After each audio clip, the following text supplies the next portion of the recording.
இன்னொரு பக்கம் பாரஞ்சித் சார் கூட நீங்கள் கிட்டத்தட்ட 5 படங்கள் பண்ணிருக்கீங்க. கபாலி, காலா, சார்பெட்டா, அதுக்கப்புறம் மெட்ராஸ், அட்டகத்தி, இவ்வளோ பண்ணியிருக்கீங்க. அதுக்கப்புறம் நீங்கள் ஏன் அவர் கூட படங்கள் பண்ணலை? ஏன், என்னாச்சு, எதுவும் பிரச்சனையா அப்படிங்கிறது தான் அடுத்த கேள்வி.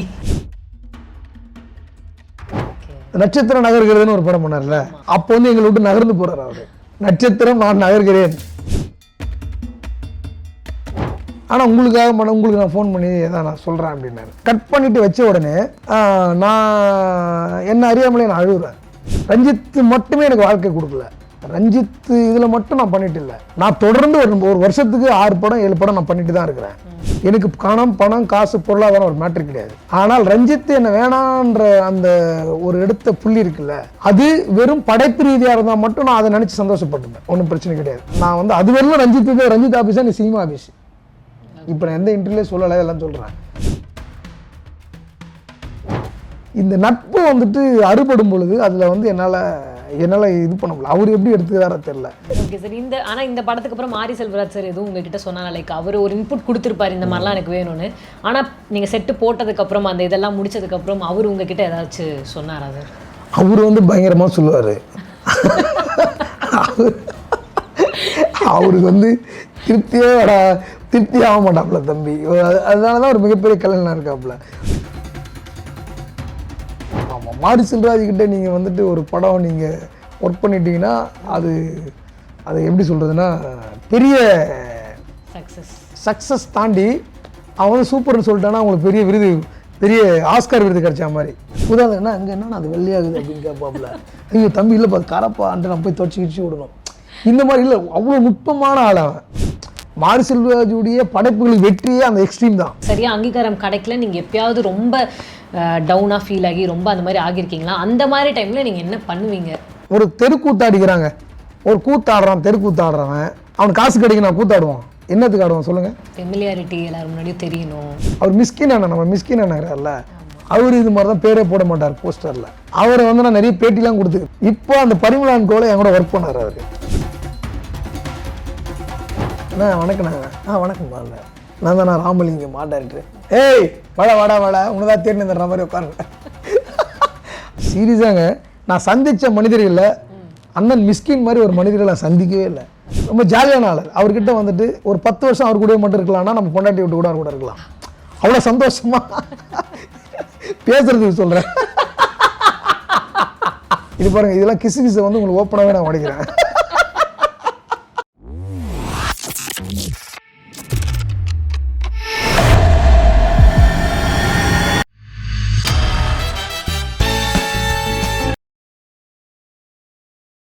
முக்கியமாக எடுத்துக்கிட்டிங்கன்னா காலா, கபாலிலாம் பார்த்திங்கன்னா கொஞ்சம் அதிகமாக அந்த பிளாக்கு, கிரே இந்த மாதிரியான டோன் வந்து யூஸ் பண்ணியிருப்பாங்க. ஸோ ஒரு கலர் பேலட் அப்படிங்கிறது வந்து ஆர்ட் டைரக்ஷனுக்கு எவ்வளோ இம்பார்ட்டன்ட் சார்? அதை வச்சு நீங்கள் என்ன விஷயங்கள் இம்ப்ரூவைஸ் பண்ண முடியும்?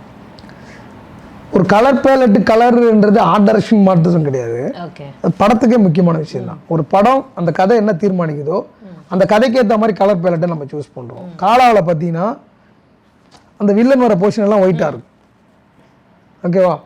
வில்லன் வர போர்ஷன் எல்லாமே பார்த்தீங்கன்னா அந்த சீக்வன்ஸ் எல்லாமே ஒயிட்டாக இருக்கும். அது ஏன்டானா அது ஒரு நம்ம சென்ட்ரல் கவர்மெண்ட் க்ளீன் இண்டியான்னு ஒன்று கொண்டு வந்தாங்க. ஓகே, அதை நம்ம ஒரு க்ளீன் இண்டியான்றது என்ன அப்படின்னு நம்ம ஒரு கேள்வி கேட்குற மாதிரி அதை பண்ணியிருப்போம். இப்போ கதாநாயகன் வர இடம் ஃபுல்லாக பிளாக்காக இருக்கும். அவர் போடுற ட்ரெஸ்ஸு பிளாக்காக இருக்கும். அவரோட பேக்ரவுண்டில் ஃபுல்லாக டஸ்டியாக இருக்கும். இது மாதிரி ஃபுல்லாக கதாநாயகன் வந்து பிளாக்கு, வெள்ளம் வந்து ஒயிட்டு. அப்படி தான் அந்த கலர் நம்ம அந்த பிரிச்சிருப்போம். அப்போ அதுக்கேற்ற மாதிரி நம்ம ஒர்க் பண்ணுவோம். அப்போது அதாவது ஒரு கண்டென்ட்டுக்குள்ளே ஒரு படத்தோட கதைத்தன்மை, அதுக்கப்புறம் டைரக்டர் யோசிக்கிற அந்த விஷனுக்குள்ளே இருந்து தான் கலர் ப்ளே ஆகும். அதுதான் அப்படி தான். ஆர்ட் டைரக்ஷனுக்குன்னு தனியாக நம்ம இது பண்ண முடியாது. ஒரு ஆர்ட் டைரக்ஷனை வந்து தனியாக பிரித்து பார்க்க முடியாது. ஆர்ட் டைரக்ஷன்ன்றது கதைக்கு தேவை தான் ஆர்ட் டைரக்ஷன். நான் வந்து ஆர்ட் டைரக்டருக்காகவே படம் கிடையாது, ஒரு கதைக்கு தான் ஆர்ட் டைரக்ஷன். அப்போது ஒரு ஆர்ட் டைரக்டர் அந்த கதைக்கு தான் வேலை செய்யணும். அந்த கதை என்ன கேட்குதோ, கதை என்ன கலர் கேட்குதோ அதுக்கு வேலை செய்கிறது தான் நம்மளோட வேலை. நம்மளுக்கு யூஸ் ஆகாது கலர். அந்த படத்துக்கு என்னோட இடத்துல இருந்து அந்த என்ன கலர் தேவைப்படுதோ அதுவாகவே கேட்குங்க, அது பண்ணுவோம். டைரக்டர் அவருக்கு ஸ்பெஷலாக ஏதாவது தோணுச்சுன்னா அவங்க சொல்லும்போது அதை பண்ணுவோம். இதெல்லாம் நம்மளுடைய க்ரியேட்டிவிட்டி, அதுக்குள்ளே நம்ம எப்படிலாம் ப்ளே பண்ண முடியுமோ அப்படி பண்ணிக்கலாம். Okay sir. இப்போ வந்து கர்ணன் படத்தில் வந்து அந்த பொடியன்குளம்ன்ற ஒரு ஊர் இருக்கும். ஸோ அது வந்து காட்டும் போதே படத்துலேயே வந்து ஒரு ரிமோட்டான வில்லேஜ், கிட்டத்தட்ட அந்த பஸ் ஸ்டாப் ஃபெசிலிட்டி கூட இல்லைன்ற மாதிரி தான் காட்டியிருப்பாங்க. ஸோ அந்த இடத்த ரியலிஸ்டிக்காக எப்படி சார் வந்து கொண்டு வந்தீங்க? அது செட்டு தானே. அதுதான், அது ரியல். அது பார்க்கும்போது ஆக்சுவலி எனக்கு செட்டுவே தெரியல. ஆனால் அது வந்து அது உண்மையாகவே ஒரு ஊர், அங்கே இருக்கிற அந்த இடம்லாம் எப்படி இருக்குமோ அந்த கிளாக்குளம்னு ஒரு வில்லேஜ் அது. ஓகே. அந்த கிளாக்குளம் அந்த மாரிசெல்வராஜோட ஊர் பக்கத்து ஊர் அது. அந்த ஊரில் இருந்த ஒரு எம்டி ஸ்பேஸ், அந்த ஸ்பேஸில் நம்ம பண்ண செட் அது. அங்கேருந்து அது எப்படி நம்ம ஒரிஜினலாக நீங்கள் சொன்னீங்கல்ல, நம்ம செட்டு போடுறது மட்டும் நம்ம வேலை கிடையாது. ஒரு இடத்த நீங்கள் செட்டு போட போகிறீங்கன்னா அந்த இடத்த ஒரு ரியலிஸ்டிக்காக கொண்டு வர்றதுக்கான வேலைன்றதை நம்ம அதை முதல்ல நம்ம அப்சர்வ் பண்ணணும். அப்போது அந்த இடம் எம்டியாக இருந்து ஒரு செட்டு போடுறீங்கன்னு வச்சுக்கோங்க, என்னதான் நீங்கள் வந்து அதை பயங்கரமாக ஏஜ்டு பண்ணி பயங்கரமாக நீங்கள் அப்படியே பண்ணிங்கனாலும் அது ஒரு சின்னதாக அதில் ஒரு பிளாஸ்டிக் தன்மை தெரியும். என்ன ஏன் சொல்கிறேன் சொல்லுங்கள், ஏதாவது சொல்லுங்க, உங்களுக்கு தெரியுதா பார்ப்போம். தெரியலையா? ஒரு ஊர்னா வந்துட்டு ஒரு வீடு மாத்திரம் கிடையாது, அந்த ஊரில் இருக்கிற மரம் செடி கொடியோடு சேர்ந்து தான் அந்த ஊர். ஓகேவா?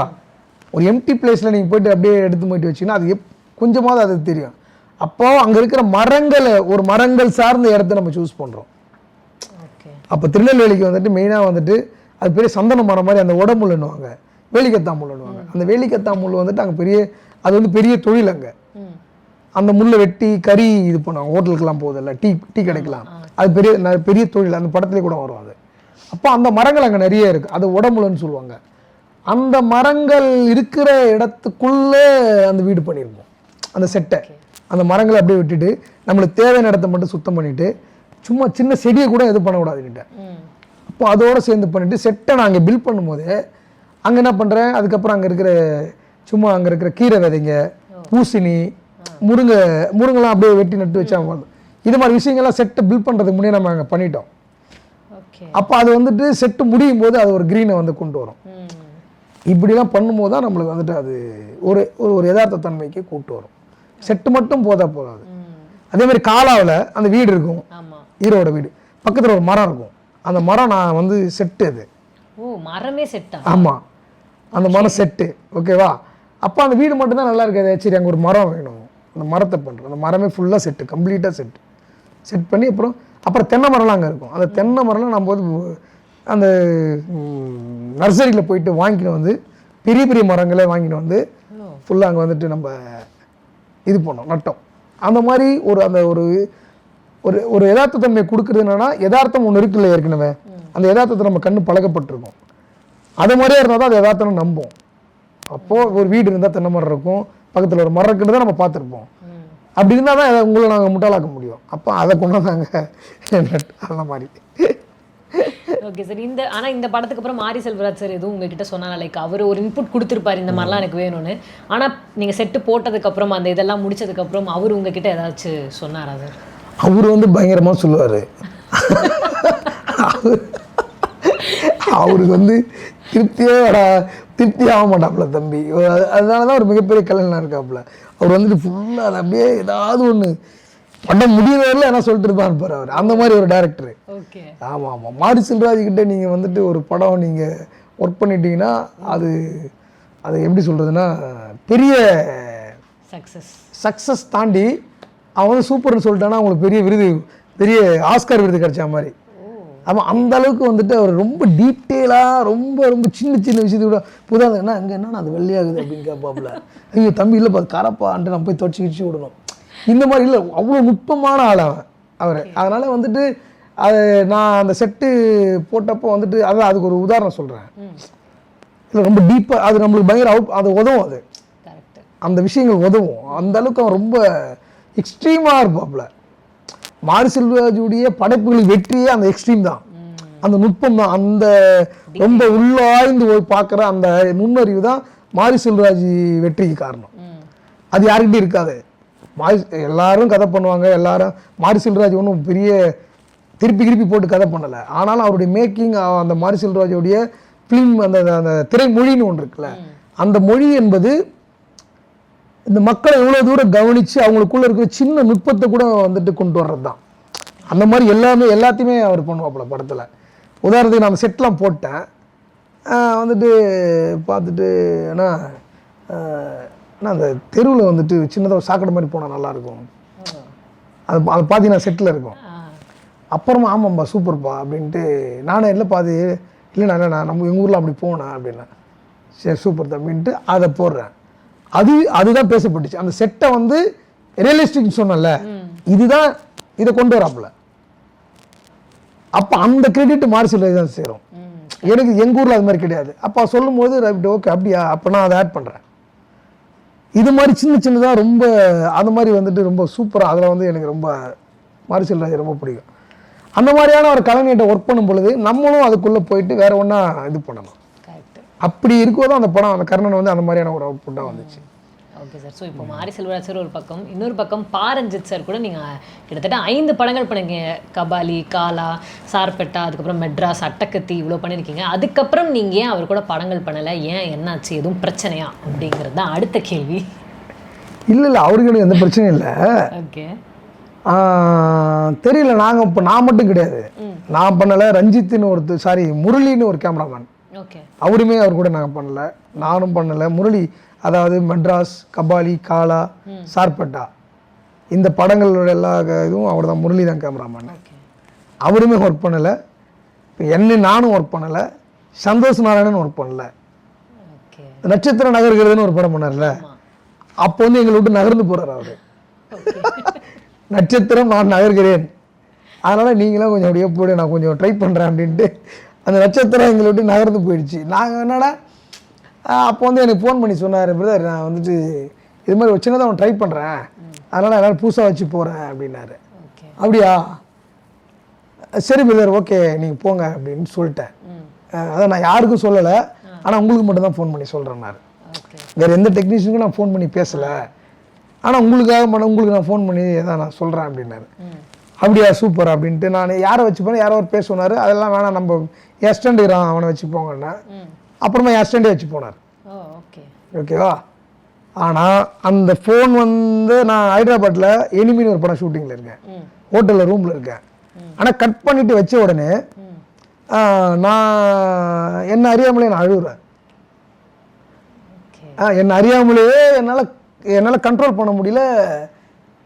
நான் அழுகிறேன், நம்ம ஏன்டா அழுகுறோன்ட்டு எனக்கே என்னால் கண்ட்ரோல் பண்ண முடியல. நான் அழுதுனே இருக்கிறேன், இது ஏன் நம்ம அழுகுறோம் அப்படின்ட்டு நான் என்ன பண்ணுறேன், அப்புறம் என்னையை ரியலைஸ் பண்ணிவிட்டு நான் அவர்கிட்ட சொல்லிட்டு வச்சுட்டேன். ஆனாலும் அழுகுறேன். கட் பண்ணிவிட்டு இது என்னடானா, இந்த அழைக்கு பின்னால் வெறும் வேலை மட்டும் கிடையாது, வெறும் காசு மட்டும் பொருள் மட்டும் கிடையாது. இந்த அழைக்கு பின்னால் எப்படி சொல்கிறது, ஒரு அன்பு இருக்குது, எப்படி சொல்கிறதுனா ஒரு நம்பிக்கை இருக்குது, ஃப்ரெண்ட்ஷிப்லாம் கிடையாது. அதை வந்து நான் ஃப்ரெண்ட்ஷிப்புன்னு கூட கம்மி பண்ண மாட்டேன். ஒரு அன்பு இருக்குது, ஒரு நம்பிக்கை. அதாவது ரஞ்சித்துன்ற ஒரு பேர் எனக்கு ஒரு நம்பிக்கையாக இருந்தது. அந்த நான் ரஞ்சித் படம் மட்டும் நான் பண்ணிட்டு இல்லை, அதெல்லாம் தெரிஞ்சுக்கணும். நான் ரஞ்சித் படம் 4 படம் தான் ரஞ்சித் படம் பண்ணியிருக்கேன், ஆனால் நான் 30 படம் பண்ணியிருக்கேன். சரியா, ரஞ்சித்தோட பெரிய பட்ஜெட் படம்லாம் நான் பண்ணியிருக்கேன். ரஞ்சித் மட்டுமே எனக்கு வாழ்க்கை கொடுக்கல, ரஞ்சித் இதில் மட்டும் நான் பண்ணிட்டு இல்லை. நான் தொடர்ந்து ஒரு வருஷத்துக்கு 6 படம் 7 படம் நான் பண்ணிட்டு தான் இருக்கிறேன். எனக்கு பணம் காசு பொருளாதாரம் ஒரு மேட்ரு கிடையாது. ஆனால் ரஞ்சித் என்ன வேணான்ற அந்த ஒரு எடுத்த புள்ளி இருக்குல்ல, அது வெறும் படைப்பு ரீதியாக இருந்தால் மட்டும் நான் அதை நினச்சி சந்தோஷப்பட்டுப்பேன், ஒன்றும் பிரச்சனை கிடையாது. ஒரு படைப்புக்கு வேறு எத்தனை அது நான் சந்தோஷப்பட்டுப்பேன், மேட்ரு இல்லை. படைப்பு இல்லாமல் வேறு ஏதாவது அவர் யோசித்து என்ன வேணான்னு சொல்லும் பொழுது அதான் எனக்கு ஏதோ ஒரு பிடிபடாத ஒரு விஷயமா இருக்கும் பொழுது அது எனக்கு அதை நினச்சி நான் ரொம்ப ஃபீல் பண்ணியிருக்கேன், ரொம்ப டிஸ்டர்ப் ஆகிருக்கிறேன். அது நான் வந்துட்டு மனிதர்களை ரொம்ப நம்புகிறேன். ஓகேவா, அது வந்து எனக்கு நான் அவர் என்ன யோசிச்சார் தெரில, அதான் அந்த அலைக்கு பின்னால் இருக்கிற அந்த விஷயம் நான் சொன்னேன்ல, இதெல்லாம் தான். அப்போ எனக்கு வந்துட்டு அப்படிலாம் கிடையாது. ரஞ்சித் படம் முடிக்கலாம், நான் வந்து சினிமா பண்ணாமல் இருக்க போகிறது கிடையாது, நான் பண்ணிட்டு தான் இருப்பேன். ஆனாலும் ரஞ்சித் நான் இல்லாமல் இன்னொரு பேர் அங்கே அந்த போஸ்டரில் வரும்பொழுது ரஞ்சித் எனக்கு வந்து கிட்டத்தட்ட 2002 எனக்கு வந்துட்டு, அதாவது ரஞ்சித் வந்து காலேஜ் சேர்ந்ததுலேருந்து என் கூட வந்துட்டு பயணிச்சுக்கிறாரு, சினிமாவுக்கு வந்தும் பயணிச்சுக்கிறாப்புல. என்னை சினிமாவுக்கு வேணான்னு சொல்லிட்டு போனவன நீங்கள் தான் வரணும், நீங்கள் வாங்க சினிமாவுக்கு, நான் டைரக்ஷன் பண்ண போகிறேன், நீங்கள் தான் ஆர்ட் டைரக்டர்னு அனிமேஷன் கம்பெனியில் இருந்தவனை கூப்பிட்டு அவர் தான். அவர் நம்பி தான் சினிமாவுக்கு வரேன். அந்த நம்பிக்கையும் அவர் கரெக்டாக இது பண்ணுறாரு. அவர் படம் தான் எனக்கு முதல் படம். அதனால் எனக்கு வாய்ப்பு கொடுக்குறாரு, வாய்ப்பை வந்து நான் சரியாக பயன்படுத்துகிறேன்றதை நான் நம்புகிறேன். அவர் நம்புகிறாரு இல்லையா? அந்த மாதிரி ஒன்று ஒன்றா நான் பண்ணிட்டு வரும்போது அவருக்கு நான் பண்ண படங்கள் எல்லாமே வந்து சூப்பர் டூப்பர் படம். அவர் கூட பெரிய வெற்றி படங்கள். எல்லா உழைப்பை வந்துட்டு அப்படி மாடு மாதிரி உழைச்சிருக்கிறோம். எவ்வளோ என்னுடைய உழைப்பெல்லாம் நான் எது காசு பணம் இப்படிலாம் தாண்டி வெறும் கபாலியில் வந்துட்டு பெரிய சொற்பமான சம்பளம் வாங்கிட்டு ஒரு எவ்வளோ பேர் ரஜினிகாந்த் படம். அது சம்பளன்றது மேட்ரியை நான் சொல்ல வரல. நான் வந்து ரஞ்சித்து கூட இருக்குன்றது எனக்கு ஒரு நம்பிக்கை, எனக்கு ஒரு பாசிட்டிவ், எனக்கு ஒரு எப்படி சொல்கிறது, ஒரு எனர்ஜி. அது நான் வந்து திடீர்னு ரஞ்சித்து இல்லை நான் வேறு ஒருத்தர் வச்சு நான் வந்து அது வரலாம் ரஞ்சித் ஆஃபீஸாக நீ சினிமா ஆஃபீஸ். இப்போ நான் எந்த இன்டர்வியூலே சொல்லலை, எல்லாம் சொல்கிறேன். அது வரலாம் எனக்கு ரஞ்சித் சினிமானாலே ரஞ்சித் தான் எனக்கு. ஆனால் அந்த காலகட்டம்லாம் நான் வந்து ஒரு 2 வருஷம்லாம் ரொம்ப டஃப்பாக இப்போ பயங்கரமாக ஏதோ வாழ்க்கையை சூனியமான மாதிரி ஆயிடுச்சு எனக்கு. படம் பண்ணுறதுலாம் விஷயம் கிடையாது, நான் சொல்கிறேன். அதுக்கப்புறம் நான் படம் பண்ணிகிட்டே இருக்கிறேன், கேப்டன் மில்லர் பண்ணுறேன், நிறைய படங்கள் பண்ணிகிட்டே இருக்கிறேன். ஆனாலும் எனக்கு வந்துட்டு சினிமா நண்பர்களும் அவர் தான். சினிமா தாண்டி ஆரம்பத்துலேருந்தே இங்கே வந்து எனக்கு இந்த சினிமாக்குள்ளே வந்த அப்புறம் ஆரம்பத்துலேருந்து அவரோட தான் நான் பயணிச்சுட்டே இருக்கிறேன். இந்த நட்பு வந்துட்டு அறுபடும் பொழுது அதில் வந்து என்னால் இது பண்ண முடியல. அவர் எப்படி எடுத்துக்கிறாரோ தெரில. அவர் பெரிய டைரக்டரு, அவருக்கு நிறைய பேர் வருவாங்க போவாங்க, அது வந்து லேஸாக இருக்கலாம். ஆனால் எனக்கு நான் அப்படி கிடையாது. ஒரு மனிதனை வந்துட்டு பழகிட்டேன்னா அவங்களா என்னை வந்து துரத்தினா தான் அங்கேருந்து வெளியே வர முடியும் என்னால். அந்த மாதிரி ஆள் நான் வந்து ஒரு உறவை நான் துண்டி, ஆனால் ரொம்ப கோவப்படுவேன். அந்த கோபம் வந்துட்டு ஆக்சுவலி நியாயமாக இருக்கும், ஆனால் ரொம்ப கோவப்படுவேன். ஆனால் அந்த கோபமே அவங்க மேலே இறுதியானது. உங்கள் மேலே நான் கோவப்படுறேன்னா அந்த கோபம் இறுதியானது கிடையாது. அடுத்த கணமே வந்து உங்க கூட நான் இப்போ வந்து பேசுவேன், அந்த மாதிரின்னு வச்சுக்கோங்களேன். அந்த மாதிரி அதான் அது ரொம்ப நான் ஃபீல் பண்ணேன். அது எல்லா இடத்தும் ரஞ்சித் நானே என் ஒய்ஃபே திட்டோம். அவர் தான் வந்துட்டு வேறு பண்ணுகிறேன், நீ என்ன படம் பண்ணுகிறேன், அவர் தான் வேறு, நீ எதுக்கு சும்மா இல்லை அதெல்லாம் இல்லை. இருந்தாலுமே வந்துட்டு அது எங்கேயோ ஒரு இடத்துல அந்த பேர் வந்துகிட்டே இருக்கும். அப்படியே அதான் தெரியல எனக்கு அவர். ஆனால் நான் அவர் என்ன மாதிரி தான் என்னை யோசிச்சுக்கிறாரு நினச்சிட்டுன்ட்டேன். அதுதான் தப்பு. அவர் இது மாதிரி யோசிச்சுக்கிறாருன்றது எனக்கு தெரிஞ்சால் நானும் அந்த மாதிரி லைட்டாக இருந்திருப்பேன். எல்லா விஷயத்துக்கும் நான் போய்ட்டு உடனே அதில் ஷோ பண்ணிவிடுவேன். அவர் யாருன்னா அதான் சொல்லிட்டா போதும், அப்படிலாம் நான் இருந்தேன். தெரியல, நான் இதை நான் எங்கேயுமே சொல்லலை. சரி, இப்போலாம் நம்ம சொல்கிறதுக்கான ஒரு அந்த தைரியமே வந்திருக்கு. அது கூட தப்பாகிடுமோ ஏன்னா சொன்னான்றா நான் சொல்கிறது இல்லை. அதனால் நான் எதுவும் தப்பாக அவரை பற்றி சொல்லலைன்னு நினைக்கிறேன். அதுதான் விஷயம், வேறு ஒன்றும் இல்லை. தெரியல அவர் எதுக்கு என்ன வேணான்னு எனக்கு இன்னும் வரலும் தெரியல. ஏன்னா என்னை வேணான்னுட்டு ஒரு சாப்பு சீரியல் கிட்ட போயிருந்தாருன்னா நான் எடுத்துன்னு இருப்பேன், ஒரு தோட்டத்தாரணி கிட்ட போயிருந்தேன் எடுத்துன்னு இருப்பேன். என்னை வேணான்னுட்டு என் ஸ்டெண்ட் தான் வச்சு பண்ணுறாரு. அந்த மாதிரி தெரியல. அவர் ஏதோ ஓகே சூப்பர் அவர் எப்பயுமே. ஆனால் நம்ம அவர் மீது இருக்கிற அன்பு, அவர் மேலே வச்சுருக்கிற மரியாதை, அவர் என்னோட சின்ன பையனாக இருந்தாலும் அவர் எடுக்கிற பொலிட்டிக்கல் மீது எனக்கு மரியாதை இருக்குது, அவர் எடுக்கிற அரசியல் மீது எனக்கு மரியாதை இருக்குது. அதுக்காக நான் எல்லா இடத்தையும் களமாடிட்டு இருக்கிறேன், ஃபைட் பண்ணிட்டுருக்கிறேன், எல்லாருக்கும் சண்டை போட்டுருக்கிறேன். இன்றைக்கி பெரிய டீமோடலாம் நான் சண்டை போட்டுருக்கேன் அவருக்காக, எப்பயுமே அவர் கருத்துக்காக. அதனால் நம்ம வந்து அதில் எங்கேயுமே வந்துட்டு விட்டு கொடுக்க மாட்டோம். அதில்ன்றது இல்லை, நம்ம எப்பயுமே நான் ஒரே மாதிரி தான் இருப்பேன். ஓகே சார், இப்போ நீங்கள் சொல்கிற மாதிரி ஒரு டைரக்டர், ஆக்டர் இவங்க எல்லாரோட திறமையும் வந்து ஸ்க்ரீனில் தெரியும். பட் ஒரு ஆர்ட் டைரக்டரோட திறமை வந்து எப்போவுமே பிஹைண்ட் த ஸ்க்ரீனில் தான் இருக்கும். ஸோ அந்த மாதிரி எனக்கு சரியாக அங்கீகாரம் கிடைக்கல. நீங்கள் எப்பயாவது ரொம்ப டவுனாக ஃபீல் ஆகி ரொம்ப அந்த மாதிரி ஆகியிருக்கீங்களா? அந்த மாதிரி டைமில் நீங்கள் என்ன பண்ணுவீங்க? அதான் அங்கீகாரம் அதை சொல்கிறேன், நான் இது மாதிரி தான் சொல்கிறேன். இது மாதிரிலாம் ரொம்ப கஷ்டமாக இருக்கும். சரி, அவங்கள போய் என்னடா கேட்குறது அப்படின்னு நம்மளுக்கு தோணும். இப்போது எப்படி சொல்கிறதுனா, நான் ஒரு ப்ராஜெக்ட்டுக்கு ரொம்ப 100% உண்மையாக இருப்பேன். அப்போ உண்மையாக இருக்கும் பொழுது அதுக்கான அங்கீகாரம் கிடைக்கலாம். ரொம்ப நான் சில டைம் பிளாஸ்ட் ஆகிடுவேன். இப்போ சொல்லிட்டேன் பாருங்கள். இப்போது இது நான் வந்து மறைச்சிக்கிது ஒரு பிழைப்புக்காக ஒரு விஷயத்துக்காக நான் மறைச்சி நாளைக்கு நம்ம அப்படிலாம் கிடையாது. தப்புனா தப்பு, நான் தப்புனா சாரி, அவ்வளோதான். இப்படி தான் நம்ம ஓப்பனாக இருக்கிற ஆள். அதை நான் ஓப்பனாக சொல்லிவிட்டு நான் மனசுலேயே வச்சுக்கின்னு அதை வந்து போட்டு கம்ப்ரஸ் பண்ணிக்கின்னு அதை போட்டு இது பண்ண முடியாது. என்னால் அப்படிலாம் இருக்க முடியாது.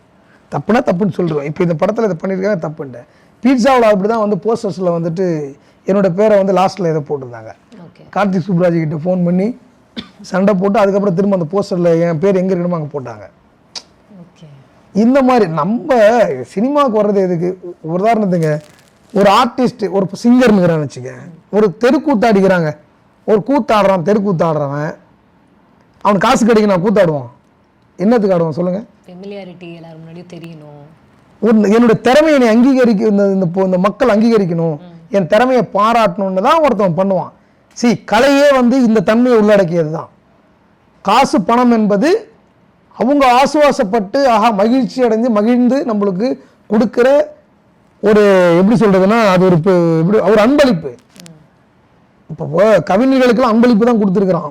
பன்னர் காலத்துலேருந்து பொற்கிழி கொடுப்பாங்க, அதை வந்து ஊதியம்னு சொல்ல மாட்டாங்க. அப்போ இந்த மக்களுக்கு செய்கிற சேவை தான் கலை. அந்த மாதிரி இருக்கிற இடத்துல ஒரு மக்களுக்கு செய்கிற ஒரு விஷயம் ஒரு ஆர்ட் ஃபார்மை வந்துட்டு எல்லாரும் வந்துட்டு தன்னுடைய அங்கீகாரத்துக்கும் தன்னுடைய ஆர்ட்டுக்கும் கிடைக்கிற ஒரு வெகுமதியாக தான் பார்ப்பான். அடுத்த கட்டம் தான் பணம் காசு எல்லாமே. அப்போது நீங்கள் ஒரு ஆர்டிஸ்ட்டுக்கு வேல்யூ பண்ணுறது தான் அவன் பேர் தெரியணும் வெளியில். இந்த படம் யார் பண்ணியிருக்கான், அவர் மிஸ்கின் அண்ணன், நம்ம மிஸ்கின் அண்ணங்கிறார்ல, அவர் இது மாதிரி தான் பேரே போட மாட்டார் போஸ்டரில். அவரை வந்து நான் நிறைய பேட்டிலாம் கொடுத்துக்கிறேன், பேட்டிலாம் கொடுத்து இது பண்ணிட்டேன். இப்போ அந்த பரிமளான் கோலை என் கூட ஒர்க் பண்ணார் அவர். அவர் நான் போயிட்டு நான் பண்ணேன், அண்ணா வணக்கண்ணா. வணக்கம்மா, நான் தான் ராமலிங்கம் ஆர்ட் டைரக்டர். ஏய் வாடா உனதான் தேடின மாதிரி உட்காருங்க. அப்போ நான் அதை பேசிக்கல அவர்கிட்ட. அப்புறம் நல்லா எனக்கு அப்பா என்னடா அப்படி ஒரு மனிதனா. ஆனால் சீரியஸாங்க நான் சந்தித்த மனிதர்களில் அண்ணன் மிஸ்கின் மாதிரி ஒரு மனிதர்களை நான் சந்திக்கவே இல்லை. அவர் தான் நான் பயங்கரமாக முயற்சித்திருக்கிறேன். ஆனால் இப்படி ஒரு ஆளாங்க நீங்கள், ரொம்ப வெள்ளந்தியான ஆள், ரொம்ப வெளிப்படையான ஆள், ரொம்ப வெள்ளை உள்ளம் படைத்த ஒரு மனிதர், ரொம்ப அதாவது எப்படி சொல்கிறது ரொம்ப ஜாலியான ஆள். அவர்கிட்ட வந்துட்டு ஒரு 10 வருஷம் அவர் கூட மட்டும் இருக்கலாம்னா நம்ம பொண்டாட்டி விட்டு கூட அவர் கூட இருக்கலாம். அவ்வளோ சந்தோஷமா பேசுறதுக்கு சொல்கிறேன். அவ்வளோ சூப்பரான ஆள், நம்மளை எங்கேஜிங்காக வச்சுப்பாரு. அப்போ பார்த்தப்போ தெரியுது. அதுக்கப்புறம் நான் வந்துட்டு அவர்கிட்ட நான் சரி இவரை கேட்டுருவோம். அப்புறம் கேட்டேன், இவ்வளோ பண்ணுறீங்க நியாயமா, ஒரு ஆர்ட் டைரக்டரோட பேரை போட மாதிரி என்ன, நீங்கள் ஒரு பெரிய டேரக்டரு, டேய் இப்படி சமாளிக்கிறார். என்னென்ன சொல்கிறேன், நீ என்ன சொன்னாலும் நான் எடுத்துக்க மாட்டேன். நீங்கள் டேய் அப்படி கிடையாதா, அவன் வந்துட்டு அப்படி இப்படின்னு ஏதோ சொன்னார். அப்போட அதெல்லாம் எனக்கு நம்பிக்கை, அது சொன்ன எதுவுமே எனக்கு வந்து நான் ஏற்றுக்க முடியல. இருந்தாலும் அவர் மீது இன்னும் அந்த விமர்சனமும் குறைபாடும் நான் அதை வச்சுன்னே தான் இருப்பேன். இன்னும் எல்லாம் பேருக்காக தான் இது பண்ணுறான். அந்த மாதிரி இப்போ ஒரு ஆர்ட் டைரக்டர் வந்துட்டு இப்போ ஒரு டேரக்டர் கூட இதுக்கு போயிருக்காரு லொக்கேஷன் பார்க்க, சரிங்களா. கிராஃபோர்ட்னு ஒரு ஆர்ட் டைரக்டர், நம்ம முத்தையான்னு ஒரு டேரக்டர் இருக்கிறார்ல, கொம்பன் இதெல்லாம் பண்ணார்ல, அவர் கூட அவர் வந்து ஒரு புதுசாக படம் பண்ணுறாரு பொழுது அவர் கூட அவர் வந்து லொக்கேஷன் பார்க்க போயிருக்காரு. இது பாருங்க, இதெல்லாம் கிசை வந்து உங்களுக்கு ஓப்பனாகவே நான் உடைக்கிறேன். சரியா, கேரளா போயிருக்காங்க லொக்கேஷன் பார்க்க, எல்லாரும் கேரளா போயிருக்காங்க. எல்லாம் பார்த்துட்டு எல்லாரும் போய் கடையில் உட்காந்து சாப்பிட்டுக்கிறாங்க. எல்லாம் ஃபுட்டு ஆர்டர் பண்ணும்போது நம்மளால என்ன பண்ணிக்கிறாப்புல, பீப்பு பரோட்டா ஆர்டர் பண்ணிக்கிறாரு.